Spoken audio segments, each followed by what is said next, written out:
디모데전서 5장 23절에서 말하기를 내 위장과 자주 나는 병을 위하여 포도주를 조금 쓰라 라는 권면을 하는 것이 기록이 되어 있어요. 위장이 병든 것을 위해서 그 포도주를 약으로 쓰라는 거예요. 여러분, 건강을 위해 포도주를 마실 수도 있고요, 안 마실 수도 있어요. 그런데 어떤 사람에게는 그 포도주가 그냥 술로만 여겨질 수도 있다는 거예요. 그래서 항상 깨어서 주의해야 하는 것이죠. 여러분, 나를 아는 사람이 아무도 없다고 해도 물 한 잔도 주의하고 또 그렇게 마시는 것이 그리스도인의 책임이자 그 특권입니다. 내 행동 하나하나가 누군가에게 영향을 끼친다고 하는 것은 그 물론 엄청난 무게의 의무이기도 하지만 특권이기도 하다는 거예요. 여러분, 왜 우리가 나 혼자만의 인생이 아닌 다른 사람을 신경 쓰면서 사는 인생이 되어야 됩니까? 우리는 더 이상 눈치 보여서 그렇게 하는 게 아니에요. 하나님은 우리가 하나님 나라의 공인이라고 말씀하세요. 우리를 통해서 하나님의 나라가 확장될 수도 있고 하나님의 나라가 방해받을 수도 있다는 거예요. 우리는 이 땅에 보냄받은 하나님 나라의 공인이에요. 그러면 우리는 하나님 나라의 공인으로서 어떻게 살아가야 되는 것인가? 우리가 그것을 오늘 말씀을 통해서 함께 나누길 원하는데요. 첫 번째로 하나님의 나라의 공인으로서 비판을 금해야 된다라고 말씀하시는 거예요. 우리가 저번 주에도 이 비판의 문제에 대해서 하나님의 말씀을 들었는데 오늘도 또 반복해서 이 말씀을 다루십니다. 자, 오늘 13절의 말씀에 보니까 그런즉 우리가 다시는 서로 비판하지 말고 도리어 부딪힐 것이나 거칠 것을 형제 앞에 두지 아니하도록 주의하라 그랬어요. 여러분, 그 유명한 안도현 시인의 그 유명하시죠? 너에게 묻는다 라는 시를 보면 이런 시 구절이 하나 있죠. 연탄재를 함부로 발로 차지 마라. 너는 누구에게 한 번이라도 뜨거운 사람이었느냐. 저는 이 시구를 굉장히 사랑합니다. 여러분, 하얗게 타버린 연탄재가 우리가 보기에는 아무 쓸모 없어 보여도 그것이 한때는 누군가를 따뜻하게 해주었던 소중한 존재였다는 거예요. 이 시인의 질문처럼 여러분은 한 번이라도 누군가를 위해 자신을 불태워 본 적이 있느냐는 것입니다. 아까 우리 청년이 그 신천지 이단에 빠졌던 그 일들을 이야기해 줬지만 그들은 자신의 삐뚤어진 목적을 위해서라도 자신의 온 존재를 불태우는 거예요. 그런데 우리는 참된 복음과 진리를 가지고 한 영혼의 구원을 위해서 과연 얼마나 나를 불태우고 있는가? 여러분, 내 자신을 생각하면요, 누구도 함부로 비판할 수 없는 거예요. 로마서에서 계속해서 지금 이 비판의 말씀에 대해서 나오지 않습니까? 왜 그러냐면 우리가 날마다 비판하는 일이 있기 때문인 거예요. 특히 부모는 자식에 대해서 비판으로 날밤을 새웁니다. 루이스 켈튼 트레이시는 열받지 않고 10대 자녀와 싸우는 법, 이런 법이 있는지 모르겠지만 하여튼 열받지 않고 10대 자녀와 싸우는 법이라는 책을 썼는데 거기서 부모들이 하지 말아야 될 8가지를 써놨어요. 제가 한번 여러분들에게 소개해 주자면 첫 번째, 먼저 비판하지 마라. 아이 스스로 문제를 해결해가는 과정을 지켜본다. 두 번째, 미리 비판하지 마라. 자녀의 의견을 충분히 들은 뒤 말한다. 세 번째, 먼저 열받지 마라. 부모가 감정적이면 아이도 감정적이 된다. 네 번째, 미리 준비하지 마라. 그냥 놓아두고 아이가 멋지게 문제를 풀 기회를 준다. 다섯 번째, 먼저 물어보지 마라. 아이가 이야기할 때까지 기다려준다. 여섯 번째, 미리 걱정하지 마라. 부모가 믿어줄 때 아이는 책임을 다한다. 일곱 번째, 먼저 단정하지 마라. 언쟁만 생긴다. 마지막 여덟 번째로, 아이가 성장했다는 걸 외면하지 마라.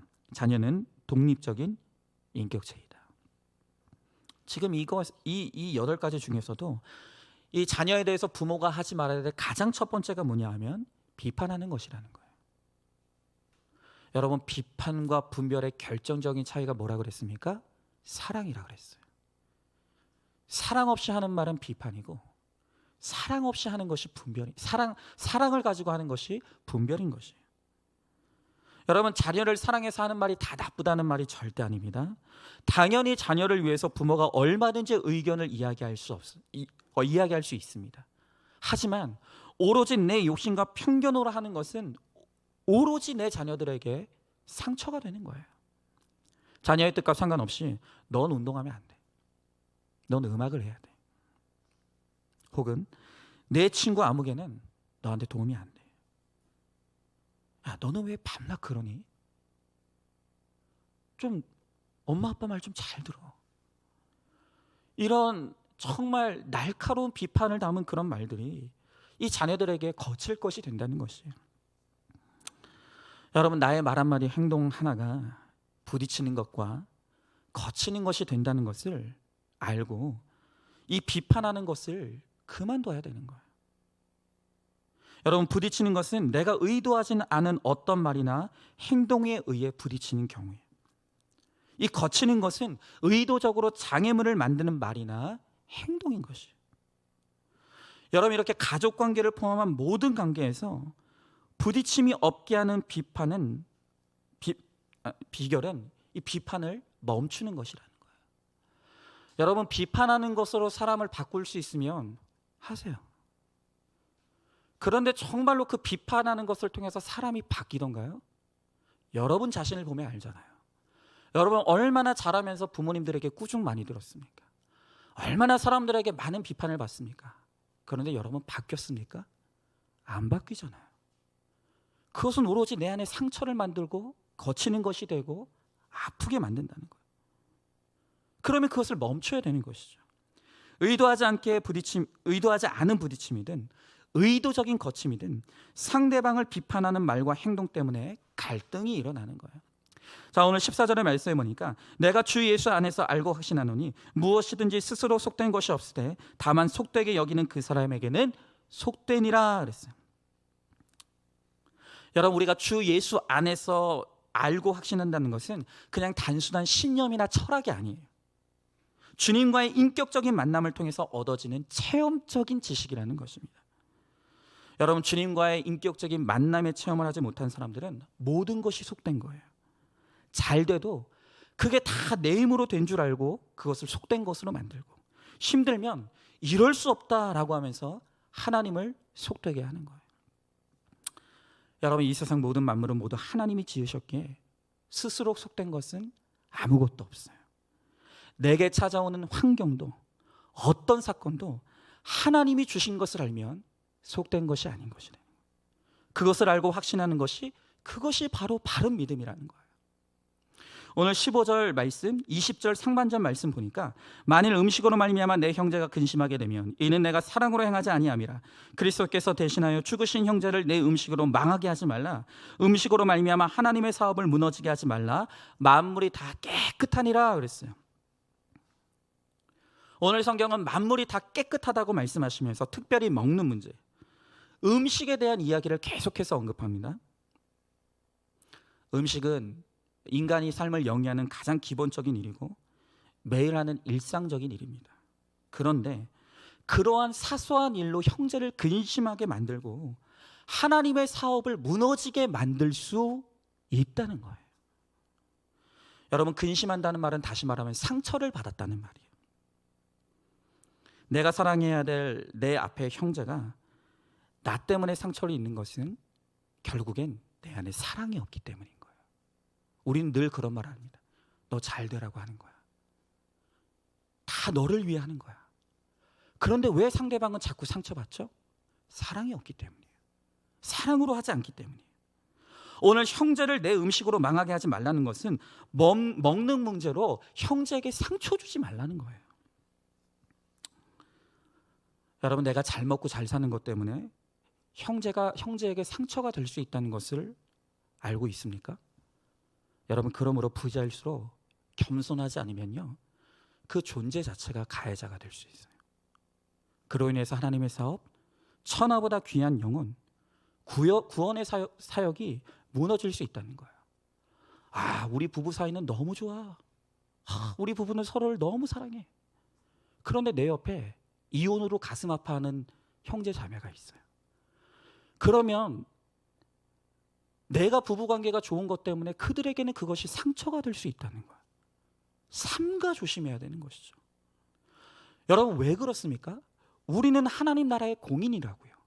그냥 우리는 우리 존재 하나로만 사는 인생이 아니라 나 하나가 그리스도의 나라를, 하나님의 나라를 대변하는 사람이라고요.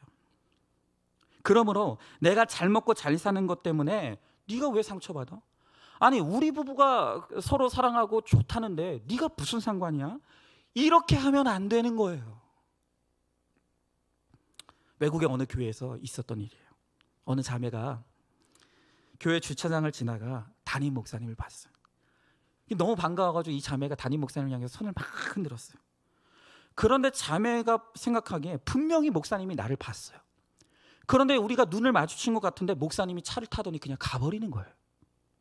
자매는 목사님이 나를 미워하는구나, 크게 상처를 받고 가까운 지체에게 그 사실을 이야기했어요. 그러다 이제 그 얘기가 목사님 귀에까지 들어갔겠죠. 그 이야기를 들은 목사님이 너무 억울한 거예요. 아니 내가 성도가 몇 명인데 이런 일까지 신경 써야 되나? 나는 기억도 없는 일인데 세상에 어느 목사가 교인이 손을 흔들고 반갑게 인사하는데 그걸 모른 체 하는 목사가 어디 있겠는가? 이런 일 가지고 일일이 신경 쓰면 나도 안 된다. 막 이런 억울한 마음이 들어오는데, 하지만 그냥 지나칠 수 없어서 자매를 정중하게 불러서 대화를 나누게 됐어요. 가기 싫었는데 이 자매는 그래 마지못해 목사님이 부르시니까 이제 찾아갔어요. 그래서 목사님께서 이제 정확하게 그게 언제 있었던 일이냐. 근데 이 자매가 진짜 상처받았나 봐요. 그때를 잊지 않고 생생하게 자매는 몇 날 며칠 몇 시에 주차장에서 목사님을 봤었는지를 정확하게 이야기를 하는 거예요. 여러분, 그런데 기가 막힌 게 뭔지 아십니까? 그날 그 시각에는 목사님이 외부 집회를 나가느라 그 교회에 없었어요. 그러니까 이 자매가 다른 사람을 목사님으로 착각했던 거예요. 여러분, 제발 목사가 내 인사를 안 봐요, 그런 얘기 좀 하지 마세요. 목사가 정상이면 그러겠습니까? 뭔가 이유가 있겠죠. 서운하면 찾아오셨으면 좋겠어요. 네. 근데 어쨌든 만약에 여러분 이런 상황이면 여러분들이라면 어떻게 하겠습니까? 거봐라, 왜 당신이 착각해가지고 나를 원망하느냐? 그러겠습니까? 아니면 아무것도 아닌 거 가지고 상처받는 당신의 문제다, 그렇게 말하시겠습니까? 아니면 제발 나를 오해하지 말라고, 저는 자매님을 사랑한다고, 그렇게 말씀하시겠습니까? 그 목사님은 그 이야기를 듣고 오해를 풀어준 다음에 이렇게 이야기했다는 거예요. 자매님, 저는 그 시각에 다른 곳에 있었습니다. 그러나 그거보다 더 중요한 사실은 왜 내가 자매님을 미워한다고 생각하는지입니다. 저는 오늘 그 부분을 당신과 함께 나눠보고 싶습니다. 그리고 그날의 대화를 통해서 목사님은 자신이 아직도 충분히 성도들에게 친절하지 못하다는 것, 충분히 성도들에게 사랑을 나타내지 못하고 있다는 것을 알고 회개하게 되었다는 거예요. 여러분, 오늘 우리의 말 한마디 때문에 영혼이 떠나갈 수 있어요. 작은 일, 음식 하나, 또 오해 하나 때문에 하나님 나라의 사업을 망하게 할 수 있다는 거예요. 모두가, 내가 미워하는 형제도 그리스도께서 값주고 사신 형제, 어떤 오해 때문이라도 나 때문에 상처를 받았다고 하면 내가 사랑이 부족하기 때문이라는 것을 우리는 깨닫고 인정해야 되는 거예요. 오늘 16절의 말씀에 보니까 그러므로 너희의 선한 것이 비방을 받지 않게 하라 그랬어요. 여러분, 우리가 선한 마음으로 선한 말을 했는데, 근데 내가 선한 마음과 선한 말로 했던 것이 비방이 될 수가 있어요. 교회 안에서 만났으니 무슨 일이든지 나 자유 얻었네, 너 자유 얻었네, 우리 자유 얻었네 하면 좋은데, 그런데 많은 경우에 나는 자유 얻었는데 상대방은 상처받은 내가 되는 거예요. 나는 선한 뜻으로 했어요. 그래서 나는 자유로워요.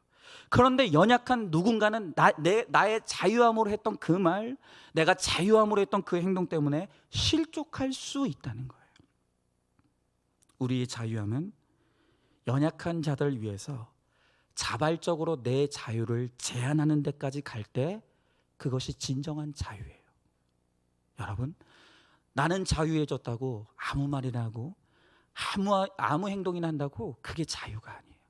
진정한 자유는 비록 나는 자유하지만 연약한 지체가 나의 자유함으로 인해 실족할 수 있다고 한다면 기꺼이 내 스스로 나의 자유함을 제한할 수 있는 것, 이게 진짜 강한 자의 자유라는 것입니다.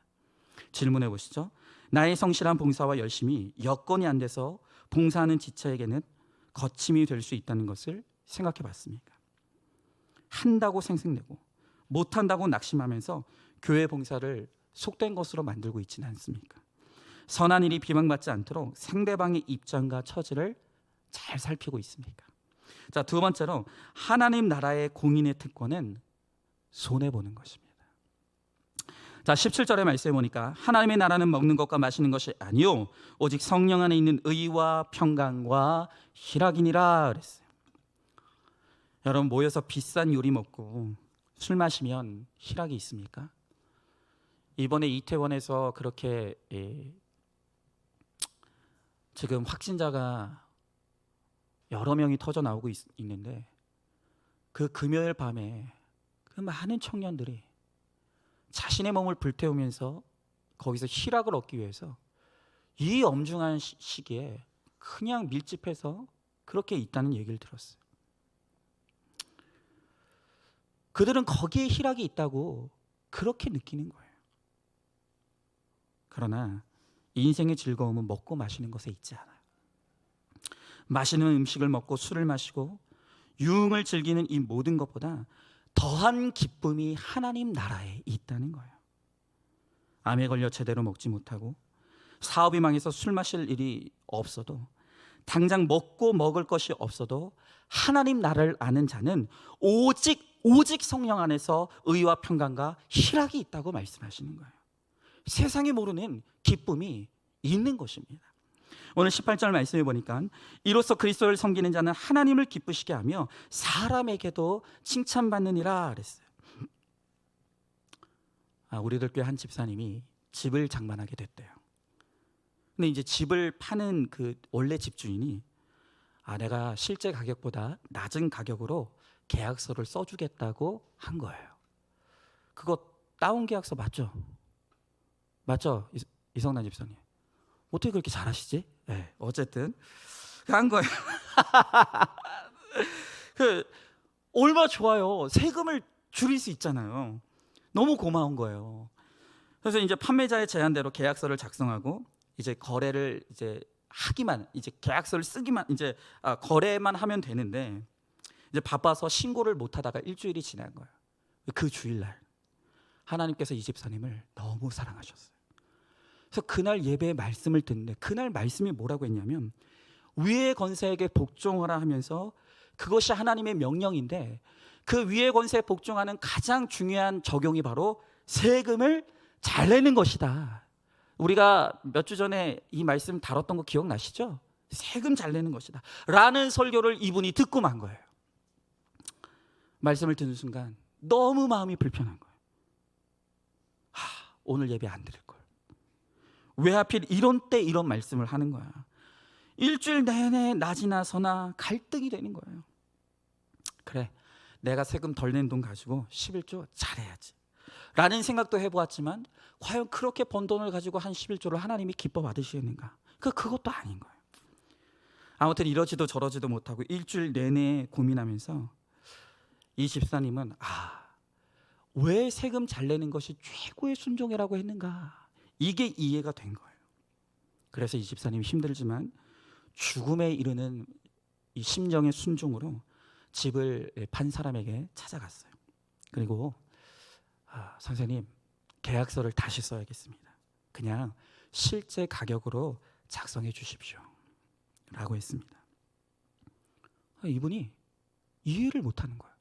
아니, 내가 당신의 이익을 위해서 그렇게 해주겠다는데 왜 그러십니까? 그때 이 집사님은 준비했던 이 김양재 목사님의 책 날마다 큐티하는 여자를 선물로 드리면서 이거 한번 읽어보시라고, 여기에 제가 왜 이렇게 해야 되는지에 대한 대답이 나와 있다고. 그리고 세무서에 가서 집판 가격을 사실대로 신고하고 세금도 10원 하나 빠짐없이 정직하게 내고 나왔다는 거예요. 저는 이렇게 말씀을 적용하시는 분들의 이 간증을 들을 때마다 얼마나 놀랍고 감사한지 몰라요. 제가 이분의 마음을 너무 이해해요. 제가 몇 주 전에 이 설교를 하면서 우리 교회에도 이미 거의 1년 가까이 지난 그 누락된 이 세금이 있었다는 거예요. 그러니까 아무도 모르기 때문에 우리가 그냥 지나가면 그만인 세금이 있었지만 하나님의 말씀을 통해서 정직해야 된다는 것을 깨닫게 하셔서 우리 교회가 자진 신고해서 그 세금을 다 납부했다는 말씀을 드렸지 않습니까? 그런데 여러분, 저도 마음이 기쁘지 않더라고요. 야, 그 돈이면 우리 교회 정말로 한 주 헌금인데 막 저도 너무너무 마음이 힘들었어요. 그래서 이분의 마음이 너무 체휼이 되는 거예요. 여러분, 세상은요 정직하면 살 수 없다고 이야기해요. 그러나 정직해야만 살아남을 수 있다는 것을 우리 그리스도인들은 보여줘야 될 책임이 있어요.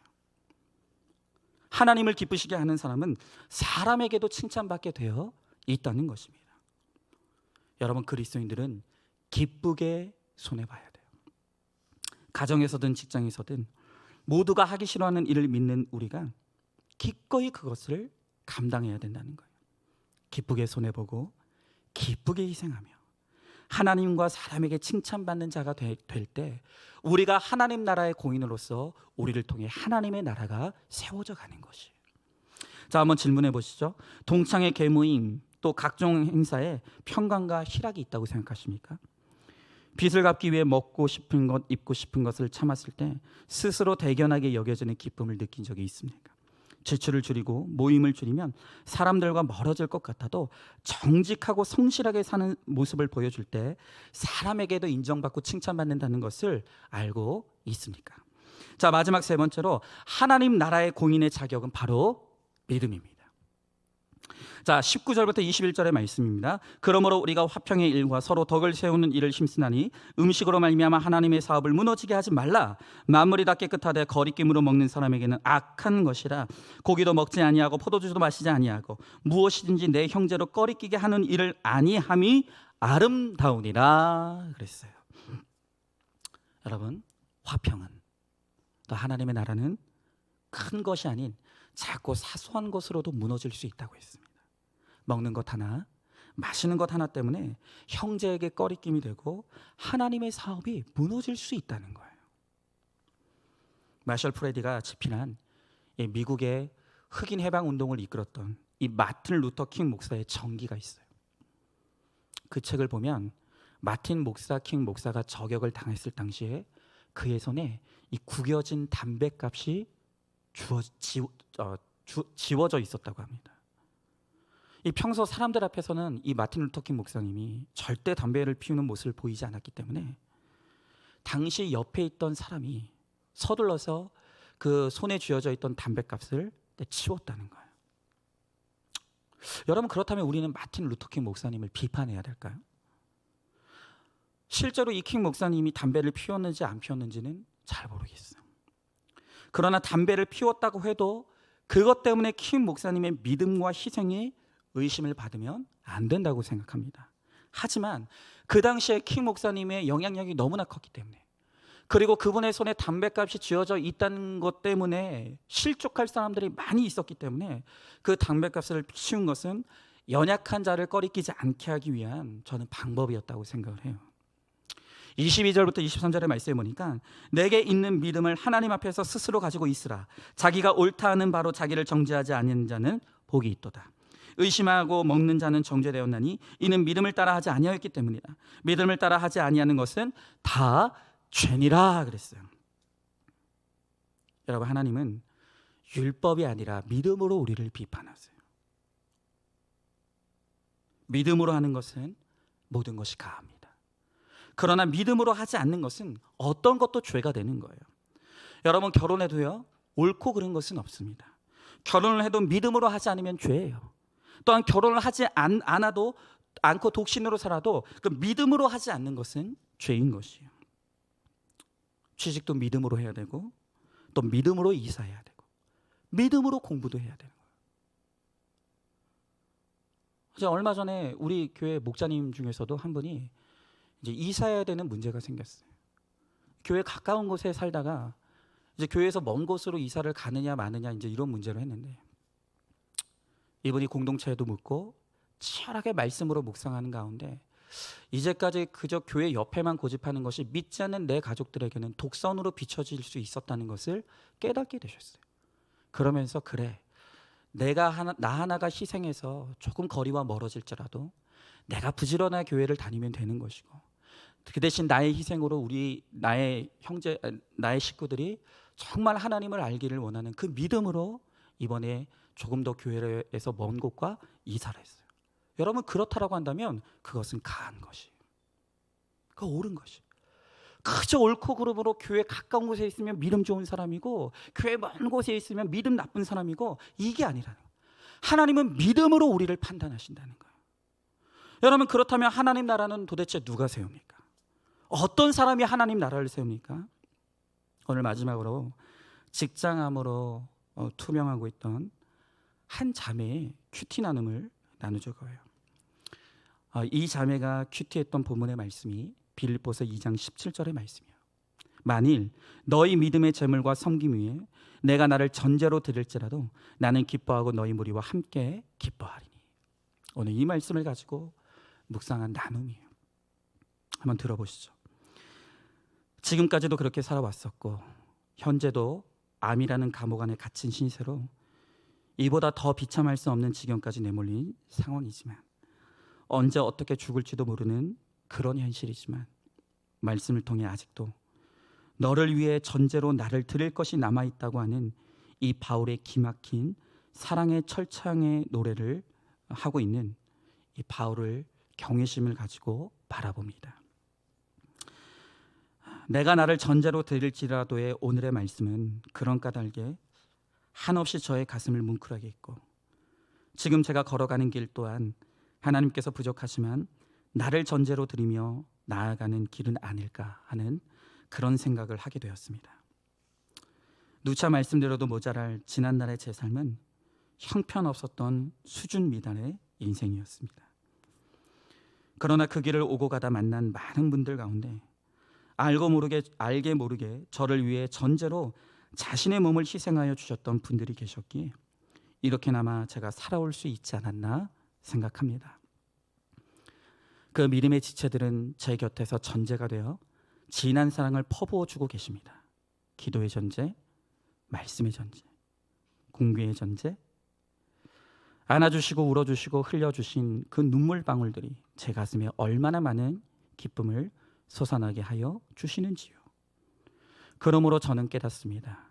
전제로 나를 드린다는 것이 무엇인지, 나의 수치와 부끄러움을 있는 그대로 드러내는 것임을, 채우고 꾸미고 치장하며 가는 길이 아니라 헐벗고 비워내고 맨몸으로 걸어가는 것이 바로 전제로 나를 드리는 것임을, 사랑에 빠지면 예쁘고 치장한 모습만 보여주고 싶지만 진심으로 사랑하게 되면 연약하고 부족한 것마저도 부끄러워하지 않고 보여주고 나에 대해 더 많은 것을 공유하길 원합니다. 헐벗고 매맞고 투옥되고 조롱받고 파손되어 죽을 고비를 수없이 넘겼던 모든 인생의 역정을 숨김없이 지체들과 함께 나누었던 바울처럼, 또 예수님처럼 말입니다. 지난 날은 다 접어두고서라도 오늘부터 남은 날 동안 제가 달려야 할 다른 길과 수고가 하나님의 말씀으로 밝혀져 주님 만나게 되는 그날엔 지금과 같이 일말의 후회 없이 자랑할 것만 있었으면 좋겠습니다. 그것을 위해 제가 드려야 될 전제를 끝까지 한 방울도 남김없이 쏟아 부을 수 있도록 기도 부탁드립니다. 그랬어요. 이 큐티 묵상을 나누어 준 자매는 그 복이 있는 사람이라는 책에도 기록된 그런 자매예요. 이 자매는 미혼으로 젊은 나이에 하나님의 부르심을 받고 천국으로 떠나갔습니다. 그러나 삶의 마지막 순간에도 자신의 죄를 회개하고 자신을 섬겨주었던 많은 사람에게 감사하며 또 묵상과 간증으로 자기 자신을 온전한 전제로 드렸던 이 자매야말로 하나님 나라를 세우는 사람의 모델입니다. 여러분, 특별히 저도 정말 우리 교회, 우리 안산중앙교회 성도님들에게 너무 감사해요. 저희도 지금 제 아내의 암 사건 가운데 얼마나 전제가 되어서 저희에게 담이 없는 사랑을 쏟아 부어주시는 우리 성도님들의 그 정말 그 도움과 힘을 얻고 있는지 몰라요. 제 아내가 저번 주에 그런 얘기를 하더라고요. 교회 와서 저번 주 이제 대표 기도였잖아요. 대표 기도 때는 평안하게 잘 가고 있다. 물론 그것도 맞아요.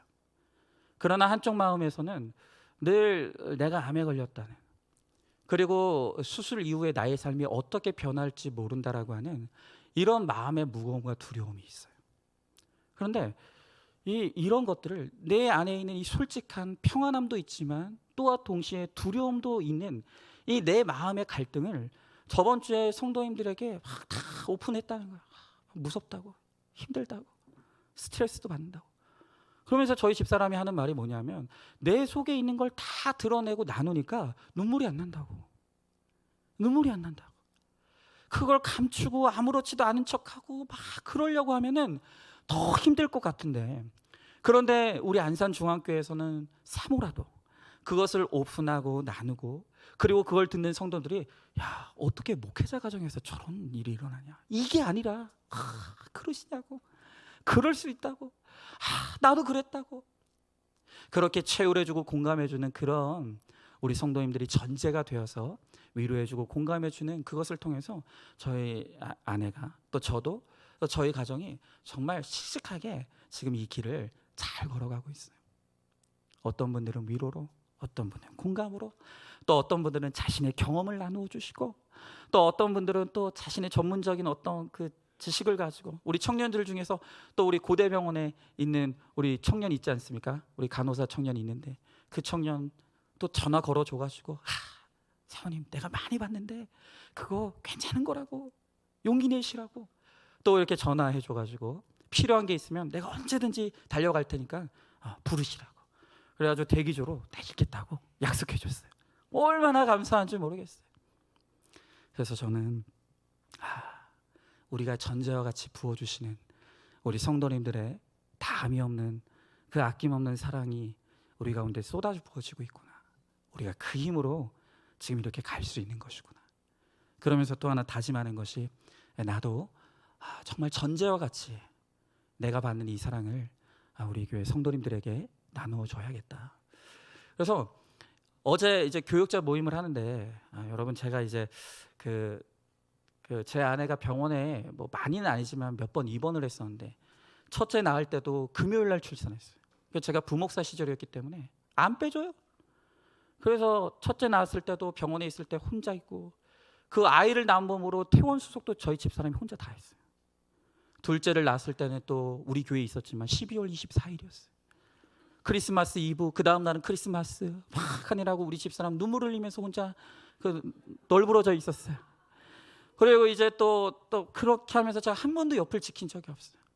그래서 여러분들에게 미리 정말 부탁드리고 정말 받아들여 주십사 싶은 것은, 제가 이번에도 제 아내의 곁을 지켜주지 않으면 저의 노후가 정말 보장이 안 될 것 같은 이 두려움을 느낍니다. 그래서 제가 당분간 이번 주에 입원하고 수술을 받게 되고 또 이제 하게 되는데, 제가 이번만큼은 꼭 제 아내의 옆을 지켜줘야겠다라는 생각이 들어요. 근데 그래서 제가 아마 새벽 예배를 당분간 며칠 동안은 아마 올리지 못할 것 같습니다.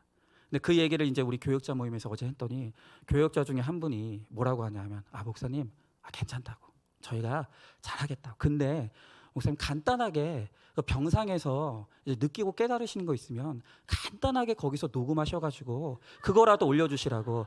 그래서 제가 그랬죠. 너는 남의 일이라고 참 쉽게 이야기한다. 간단한 게 어디 있습니까? 네? 권나래 사모님 누군지 아십니까? 네. 그런 분이 있어요. 너무 간단하게 이야기하더라고요. 근데 제가 그 당시에는 참 저거 간단하게 이야기한다, 자기 일 아니라고. 근데 가만히 생각해 보니까 맞다. 내가 이번에 그 병상일지를 잘 기록해야겠다. 그리고 우리 성도들이 그 아픈 중에 병원에 입원해서 있을 때 어떤 감정이고 어떤 느낌이고 그 가족들이 어떤 아픔을 겪는지를 내가 잘 기억해놨다가 전제와 같이 그것을 위로의 도구로, 격려의 도구로 또 그렇게 내가 좀 잘 써야겠다. 그렇게 생각을 하고 있습니다. 그래서 제가 병상에서 그 느낀 것들을 물론 녹음을 해서 올릴 수도 있겠지만 안 할 수도 있어요. 그렇다고 여러분 비난하지 마시고 그렇게 해주시면 좋겠어요. 여러분, 바로 이렇게 나를 전제와 같이 하나님을 위해서 드리는 것. 그래서 한 번뿐인 나의 삶이지만, 또 정말로 어찌 보면 너무나 연약하고 보잘것없는 나의 삶이지만, 주님의 나라를 위해서, 한 사람을 위해서 나를 온전히 부어드리는, 오늘 바로 이러한 삶을 통해서 하나님 나라는 확장되어 가는 것. 우리가 다 그런 의미 있는 인생이 될 수 있기를 소망해요. 적용해 보시죠. 예배와 봉사와 구제를 믿음으로 하고 있습니까? 믿음이 아닌 욕심으로 하기에 자책하고 절망하고 있지는 않습니까? 믿음이 아닌 내 의로움으로 신앙생활하다가 가족에게 위선자라는 소리를 듣고 있지는 않습니까?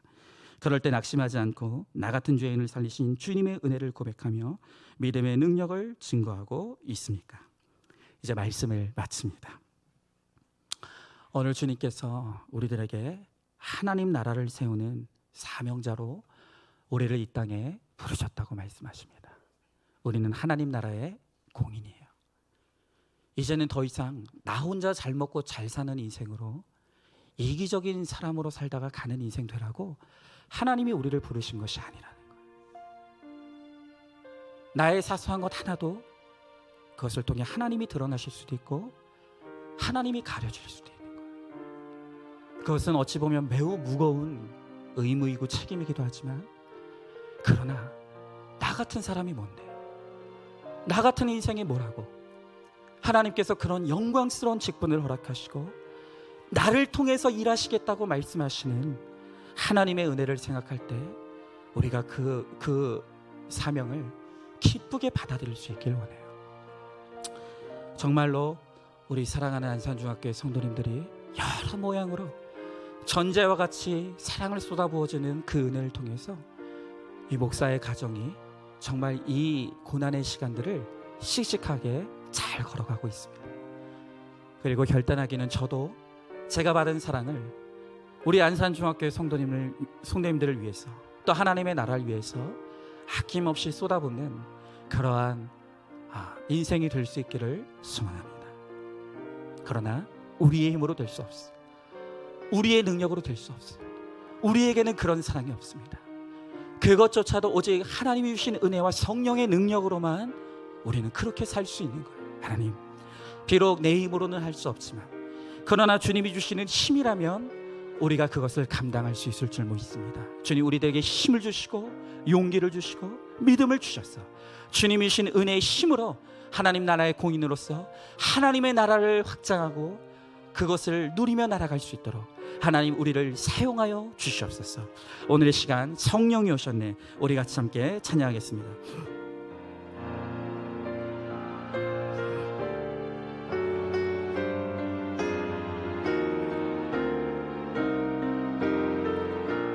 우리가 찬양합니다.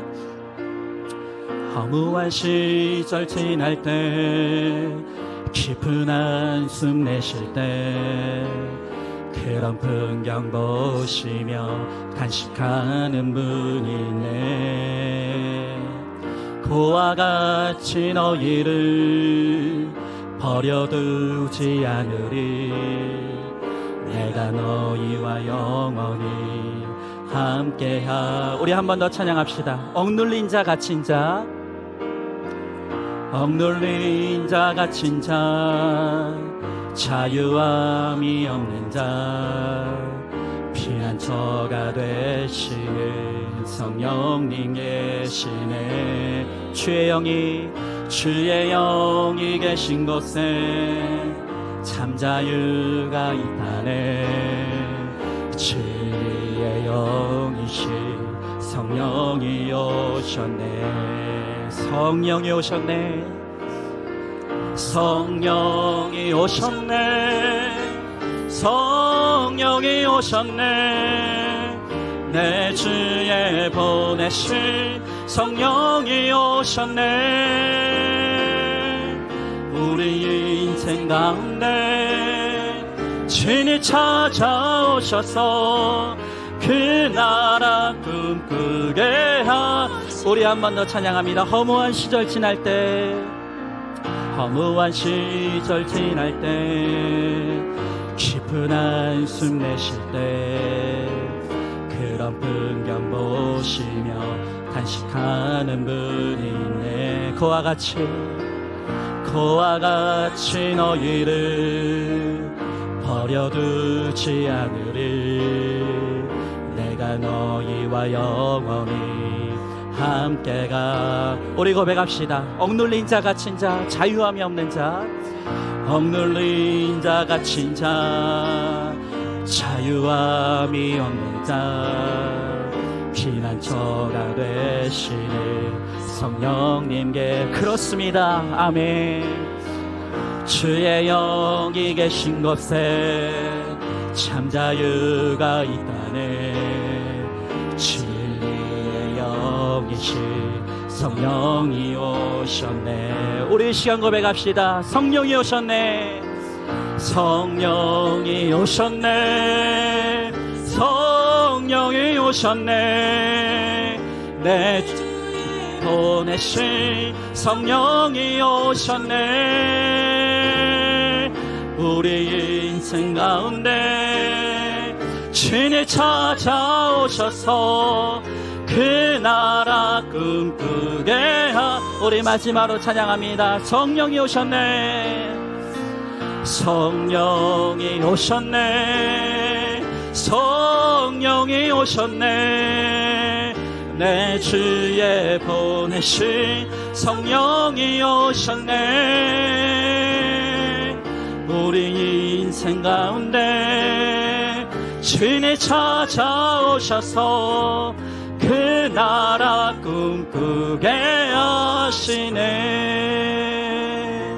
아멘. 오늘 이 시간 우리 다 같이 기도하기 원합니다. 하나님이 나 같은 것이 무엇이라고 우리의 죄와 허물 가운데서도 우리를 붙잡아 주시고 구원하여 주셔서 하나님 나라의 자녀가 되게 하셨습니다. 그 은혜만도 말로 다 할 수 없는, 무엇으로 갚을 수 없는 하나님의 은혜인데, 이제 하나님께서 하나님의 나라를 확장하는 데 쓰임받는 하나님 나라의 동역자가 되자고 우리를 초청하여 주십니다. 그러나 우리의 인격은 너무 모자랍니다. 우리에게 사랑이 없습니다. 우리는 너무나 연약할 수밖에 없습니다. 그러하게 오늘도 성령의 은혜를 구하며 하나님의 능력을 사모하며 오늘도 주님이 주시는 힘으로 그 일들을 감당하기를 소망합니다. 하나님, 우리의 입술에 아름다운 말을 넣어주시옵시고 우리의 생각과 우리의 마음에 지혜를 넣어주시며 우리의 행동 하나하나가 주님을 닮게 하여 주심으로 말미암아 나를 통하여 하나님의 나라가 확장되며 나를 통하여 살아계신 하나님이 증거되어질 수 있도록 주님 함께하여 주시옵소서. 정말로 전제와 같이 부어짐으로 말미암아 나를 통해서 정말로 하나님의 살아계심이 선포되어질 수 있도록 주님 은혜를 베풀어 달라고 오늘 다같이 말씀을 기억하며 함께 기도하며 나가도록 하겠습니다. 기도하겠습니다. 사랑과 은혜가 충만하신 하나님 아버지, 주님에게 한 사랑과 은혜를 감사드립니다. 오늘도 하나님이 말씀의 자리로 우리를 불러 주시옵시고 오늘도 주의 은혜 안에 살아갈 수 있도록 은혜를 베풀어 주심을 감사드립니다. 나 같은 죄인을 살리신 것만도 하나님의 은혜인데 이제 우리를 사명의 자리로 부르셔서 하나님의 나라를 위하여 함께 동역하자고, 하나님 나라의 사명자로 함께 살아가자고 오늘 우리를 초청하여 주십니다. 오늘 이 하나님의 은혜에 감사하며 오늘도 나아갈 수 있게 하여 주시옵시고 하나님, 주님이 주시는 힘으로 사랑하며 주님이 주시는 마음으로 품어내며 주님이 주시는 능력으로 희생하며 오늘도 그렇게 나아갈 수 있도록 주여 하나님 아버지 함께 하여 주시옵시고 우리를 통하여 하나님의 나라가 확장되어질 수 있도록 주님 역사하여 주시옵소서. 전제와 같이 부어진 인생이 되게 하여 주시옵소서. 한 번뿐인 인생 아끼지 아니하고 주님의 나라와 영광을 위하여 쓰임받게 하여 주시옵시고 나의 부어짐을 통하여 한 영혼이 살아나며 하나님의 나라가 드러나며 하나님의 살아계심이 선포되어지는 놀라운 은혜가 임하여 줄 수 있도록 주여 하나님 아버지 함께 하여 주시옵소서. 우리 사랑하는 성도들이 그리고 우리가 쓰임받을 수 있도록 주님 함께 하여 주시옵소서. 하나님 감사합니다. 오늘도 다함이 없는 주의 은혜로 우리를 불러주시고 주의 말씀 앞에서 나를 향하신 하나님의 선한 뜻과 계획을 알게 하신 주님의 은혜를 감사드립니다. 나같이 100% 죄인임을 고백할 수밖에 없는 우리를 구원하신 것도 말로 다 할 수 없는, 무엇으로도 갚을 수 없는 하나님의 은혜이온데 이제 우리의 인생을 들어 쓰시겠다 하시며 우리를 초청하셔서 하나님의 나라를 확장하는데 함께 동역하자 우리를 불러주십니다. 하나님, 비록 우리의 힘으로는, 우리의 인격으로는, 우리의 사랑 없는 마음으로는 이 일들을 감당할 수 없지만, 그러나 성령의 능력이면, 하나님이 부어주시는 은혜의 힘이면 우리가 능히 하나님 나라를 위하여 쓰임받는 귀한 사명자로 우리가 반드시 쓰임받게 될 줄로 믿습니다. 오늘 이 하나님의 나라를 꿈꾸게 하시고 성령의 능력을 사모함으로 말미암아 우리가 우리의 힘이 아닌 오직 성령이 주신 은혜의 힘으로 오늘도 더 사랑하게 되고, 또한 더 인내하게 되며, 또한 더 정말로 희생함으로 말미암아 나를 통하여서 하나님이 영화롭게 되며 하나님의 나라가 점점 확장되어질 수 있도록 주님 은혜를 베풀어 주시옵소서.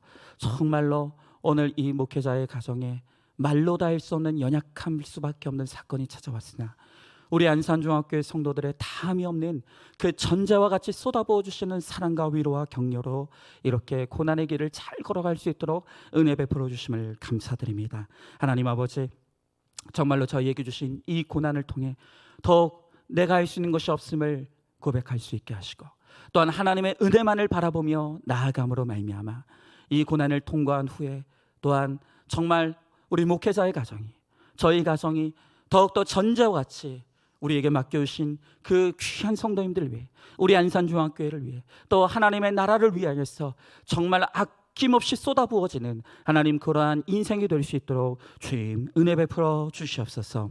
오늘도 정말로 우리의 삶에서 고통당하고 환난당하는 자들, 원통함과 빚짐 가운데 눈물 흘리는 자들을 기억하여 주시옵시고, 오늘 주님 찾아가 주셔서 함께하여 주심으로 일어나 주의 영광을 선포하는 데 쓰임받는 우리 모두가 되게 하여 주시옵소서. 믿사오며 사랑이 많으신 우리 예수님 이름 받들어 기도드리옵나이다. 아멘.